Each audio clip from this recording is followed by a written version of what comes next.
Welcome in ASC starter. Dear student, मैं आपको ये पेपर करवा रहा हूँ ना, मैं आपको फर्स्ट पार्ट वीडियो को ऑलरेडी प्रोवाइड कर चुका हूँ। अब इस वीडियो में ना मैं आपको आगे से करवा रहा हूँ। तो यहाँ पर मैंने आपको 5 तक करवा दिए थे कि जो लाइट होती है वो स्ट्रेट ट्रेवल करती है, ठीक है, बिल्कुल सीधी जाती है। तो उसके बाद अब हम 6 पार्ट कर रहे हैं। ये कह रहा है एग्जाम्पल दीजिए कि कंडक्टर इंसुलेटर का। देखिए हिंदी वाले भी देखना, सुचालक और कुचालक का आपको एग्जाम्पल देना है। ठीक है, सुचालक का मतलब होता है जिसमें से करंट फ्लो हो जाता है, और कुचालक मतलब जिसमें करंट फ्लो नहीं होता, जिसमें से विद्युत धारा प्रवाहित हो जाती है ना, उसे सुचालक कहते हैं। जिसमें से विद्युत धारा प्रवाहित नहीं होती उसे हम कुचालक कहते हैं। कंडक्टर जिसमें से इलेक्ट्रिसिटी फ्लो होती है, इंसुलेटर जिसमें से इलेक्ट्रिसिटी फ्लो नहीं होती। इन्होंने एक एक एग्जाम्पल पूछा है, आप कंडक्टर का एग्जाम्पल दे सकते हो। जैसे आयरन लिख दिया आपने, कॉपर लिख दिया आपने, तो इसमें से करंट फ्लो हो जाता है। ठीक है, सुचालक का अगर एग्जाम्पल पूछते हैं आपसे तो आप लोहा लिख सकते हो, आप चांदी लिख सकते हो, आप तांबा लिख सकते हो, इस तरीके से। फिर इसने हमसे इंसुलेटर के बारे में बोला है। इंसुलेटर का मतलब होता है इसमें से करंट फ्लो नहीं होता। तो आप कुचालक का जो एग्जाम्पल है वो लिख सकते हो। जैसे आपने रबर लिख दी, रबर, ठीक है, आपने प्लास्टिक लिख दिया, आपने रबर लिख दी, आपने प्लास्टिक लिख दिया,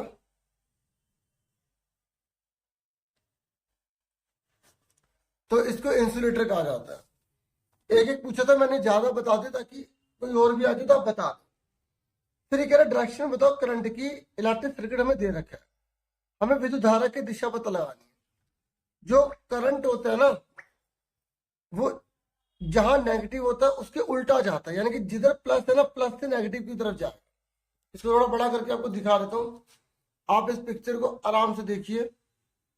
ठीक है, ये देखो, ये जो है प्लस का साइन है, ये माइनस का साइन है। तो ऐसे आपको एरो बना देना, ठीक है। फिर नेक्स्ट है, ये कह रहा which vitamin is required for maintaining good eyesight. आंखों की रोशनी के लिए हमें कौन सा विटामिन चाहिए होता है।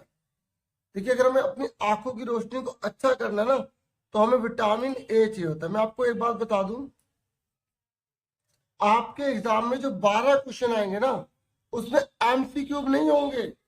साइंस में एमसीक्यू नहीं आते, ठीक है, नहीं आएंगे एमसीक्यू। आपको ऐसे आंसर देने पड़ेंगे वन वर्ड, ये याद रखना। ये सेम पेपर का पैटर्न यही रहेगा। फिर कह रहा है कभी भी सूर्य की ओर सीधे नंगी आंखों से नहीं देखना चाहिए। ट्रू या false? Never ever look directly at the sun. आप बोलोगे ट्रू, ये तो सत्य है, सही है। फिर नेक्स्ट है, a shadow is obtained only on a dash. ये कह रहा है शैडो हमें किस पर प्राप्त होती है? छाया केवल एक डैश पर प्राप्त होती है। किस पर मिलेगी हमें? एक स्क्रीन पर मिलेगी। तो यहां पर हम लिखेंगे स्क्रीन, हिंदी में लिखेंगे पर्दे पर, पर्दे, या पर्दे में, पर्दे पर सही रहेगा। ठीक है, ऑन ऑन लिखा हुआ यहाँ पर, तो पर्दे पर। एक पर्दे पर तो लिखा हुआ, ऑलरेडी लिखा हुआ, ठीक है, बस हमें पर्दे लिखना है। एक शरीर के लिए संतुलित आहार में विभिन्न प्रकार के खाद्य पदार्थ होने चाहिए। अच्छा, उससे पहले ये रह गया, एक विद्युत सेल विद्युत कहाँ से उत्पन्न करता है? देखो, जो एक इलेक्ट्रिक सेल होता है ना, वो अपने अंदर की जो इलेक्ट्रिसिटी है वो कहाँ से प्रोड्यूस करता है? उसमें केमिकल पाया जाता है बच्चों। क्या पाया जाता है? रसायन पाया जाता है। तो उसकी वजह से इलेक्ट्रिक करंट जो है फ्लो होता है। ठीक है, जब उसके केमिकल खत्म हो जाएगा तो बल्ब जलना बंद हो जाएगा, क्योंकि इलेक्ट्रिक सेल में केमिकल ही नहीं है, तो फिर वो चलेगा कैसे? ठीक है। फिर नेक्स्ट है, ये कह रहा है शरीर के लिए संतुलित आहार में विभिन्न प्रकार के खाद्य पदार्थ होने चाहिए। ये कह रहा है balance diet for the body should contain a variety of food items. तो ये ट्रू है फॉल्स है? तो डियर ये बिल्कुल ट्रू है, क्योंकि अगर हम एक ही प्रकार का खाना खाएंगे तो हमें न्यूट्रिशन नहीं मिल पाएंगे। हमें विटामिन भी चाहिए, हमें मिनरल्स भी चाहिए, हमें रफेज भी चाहिए, वाटर भी चाहिए। और विटामिन पता ना आपको कौन कौन से होते हैं? बताओ कौन कौन से होते हैं? मैं ऐसी जनरल नॉलेज के लिए पूछ रहा हूँ। ए, बी, सी, डी, ई और उसके बाद के। एफ, जी, एच नहीं होते, आई नहीं होता, ठीक है? तो ए, बी, सी, डी, ई, उसके बाद के। अगर एमसीक्यू में लिख दे कि कौन सा विटामिन नहीं है, पर एमसीक्यू तो आप कहेंगे नहीं। चलो अब आगे सुनो। सेक्शन बी ये कह रहा है name to food rich in dietary fibre. ये कह रहा है कौन से ऐसे तो फूड होते हैं जो डाइटरी फाइबर में रिच होते हैं। तो जिसमें डाइटरी फाइबर मतलब फ्रूट जितने भी होंगे, वेजिटेबल जितनी भी होगी, आप वो लिख दो, ठीक है? Fruits and vegetable, FRUITS, fruits, vegetable, ठीक है? फल, सब्जियां। और आप ये बता दो यहां पर, जैसे आप लिख दो आम, अगर आपको लिखना है मूली, गाजर, इस तरीके से आप लिख सकते, ठीक है? मैंगो, कैरेट, कुछ भी लिख सकते हो, ये लिखो या लिखो, मर्जी है। अगर ये नहीं करना तो नीचे वाला, किस प्रकार के भोजन को शरीर वर्धक भोजन कहा जाता है? ये मैंने अभी आपको पुरानी वाली वीडियो में दिखाया था ना, कौन बॉडी को बनाती है हमारी? तो डियर, जो हमारी बॉडी बिल्डिंग का काम करता है वो करता है प्रोटीन करता है। कौन करता है? प्रोटीन, PROTEIN, प्रोटीन, ठीक है? उसके बाद ये कह रहा है कि एक अपारदर्शी और एक पारदर्शी वस्तु के उदाहरण दीजिए। देखिए मैं आपको बता दूं कि आपको ना अच्छे से पता होना चाहिए कि ट्रांसपेरेंट किसे कहते हैं। ट्रांसपेरेंट, क्योंकि एग्जाम में आने ही आना है। ओपेक और ट्रांसलूसेंट तीनों याद कर लो। ट्रांसलूसेंट, देखिए ट्रांसपेरेंट वो होते हैं जिसके आर पर हम देख पाते हैं, हिंदी में से बोलते हैं पारदर्शी, इसे बोलते हैं अपारदर्शी, अपारदर्शी, इसको बोलते हैं पारभासी। देखो पारदर्शी का मतलब होता है जिसके आर पर हम पूरा पूरा देख पाते हैं, और अपारदर्शी का मतलब होता है जिसके आर पर बिल्कुल नहीं दिखाई देता, और ट्रांसलूसेंट जिसके आर पर हल्का हल्का दिखाई देता है। तो पारदर्शी का एग्जांपल आप क्या बता सकते हो? एयर, मतलब हवा, इसके आर पर हम देख सकते हैं ना पूरा। वाटर, पानी, इसके आर पर पूरा देख सकते हैं। ओपेक का मतलब इसके आर पर बिल्कुल दिखाई नहीं देता, जैसे स्टोन बोल दो, पत्थर, ठीक है? आप वो लिख दो, दीवार लिख दो, ठीक है? आप वुड लिख दो, लकड़ी लिख दो, जिसके आर पर बिल्कुल दिखाई नहीं देता। और ट्रांसलूसेंट जिसके आर पर हल्का हल्का दिखाई देता है, जैसे आप कर्टेन लिख दो, पर्दा, ठीक है? आप ऑयली पेपर लिख दो, ठीक है? तेल वाला जो कागज होता है ना, उसके आर पर दिखाई देता है, आप वो लिख सकते हो। पर इसने पूछा क्या है? इसने पूछा ओपेक का एग्जांपल दो।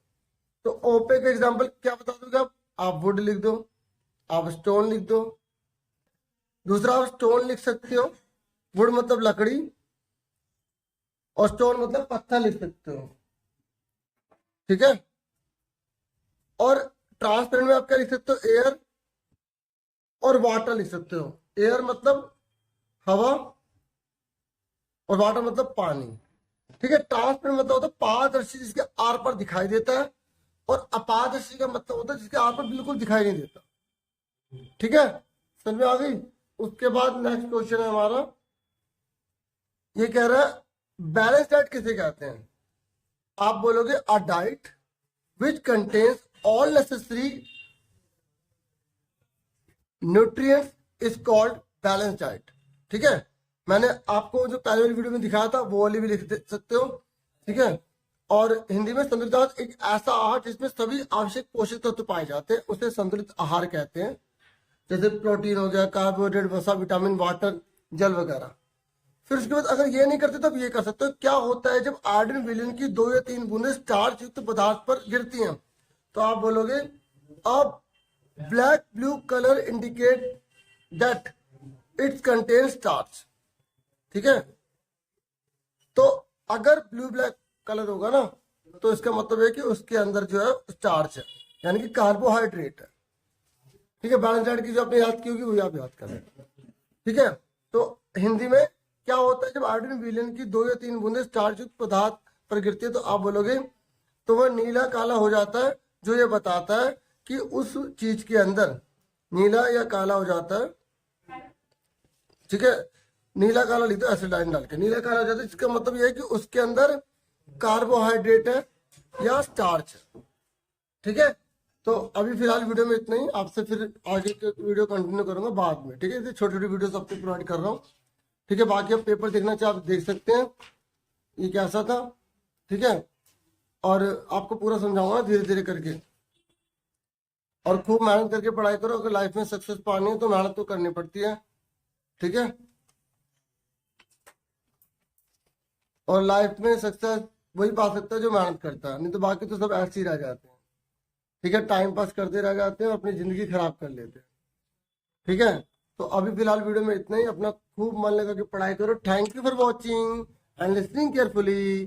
Take your dear student.